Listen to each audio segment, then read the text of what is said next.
We are here at the Racing Electronics Display, PRI in Indianapolis, Indiana, our annual gathering here, and we're talking all forms of racing, including NHRA Pro Stock Racing. One of the legends of the sport, Greg Anderson, joins us. Hey, man, how are you? Great, Steve. How are you? I am fantastic, fantastic.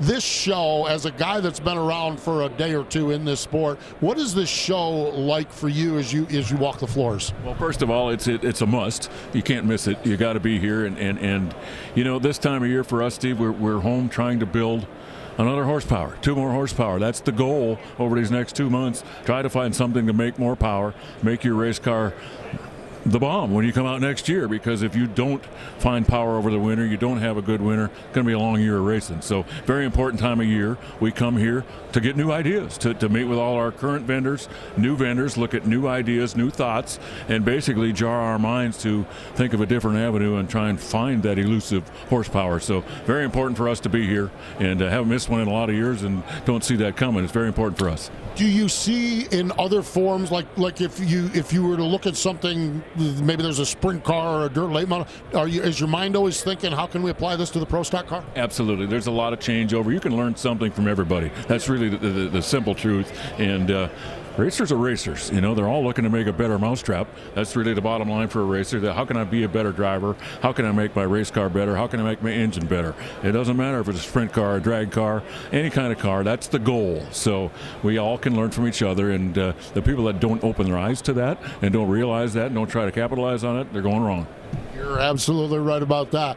I think you come up a little shy on the championship in 2025, but I think between you and your teammate, you probably, it sounds like you had a good season. Dallas, he actually won the championship. Yeah, we had a really good year. We won all but 2 races this year between the 2 of us, so really a pretty impressive year. And if you'd have told us at the beginning of the year, look, you 2 knuckleheads are going to end up 1-2 at the end of the year, you're going to win the bulk of the races, do you really care who ends up the champion? At the beginning of the year, we'd sign off for that in a hurry. We'd sign that check and take it and run, and that's how it ended up. Yes, I did lose to Dallas, which is disappointing, but it's still a great team effort. Very proud of Dallas Glenn. He did a job this year.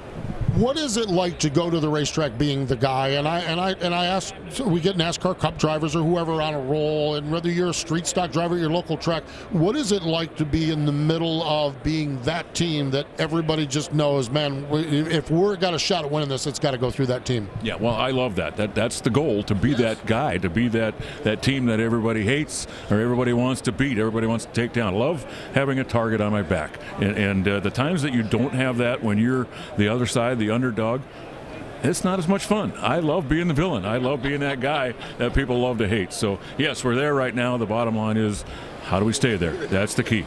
That is the key, that's for sure. Greg, we're going to have to reach into our battered and tattered mystery question box here. And what is a pre-race ritual? You know, I've been around this deal so long, Steve, I've changed that. I keep trying to reinvent myself, so that pre-race ritual for me probably changes each race, because if I had a good race last week and I did this or I did that, I'll probably repeat it. But if I didn't have a good race, I'll find something new. I'll find a new ritual, and hopefully that'll become a long-standing one. It's just silly things that people don't really want to know or hear. I am a little bit superstitious, so silly things that I do that people probably don't even understand. I do something different every race. I'm looking for that magic one, and you think you found magic for a race or two, and then you got to find a new one. Find a new one. It's a moving target, that's for sure. HendrickCars.com.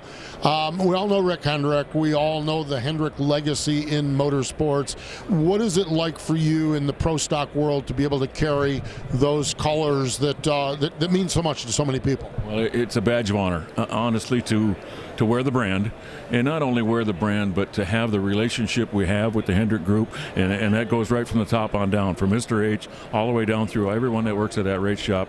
They're very interested in this drag race team we have, and as I said earlier, every race team can learn from any other race team. So we've been able to work together to learn from each other, from different things that they do, that we do. It's helped both our programs. We're both very involved with it. We're both very excited about it, and as I say, very proud. And the really cool thing is, Mr. H is getting a kick out of it. He loves drag racing. That's where he started. That's where he started this gig. So he still gets a kick out of it. He loves it, and we're having a blast with him. So I can't thank him enough.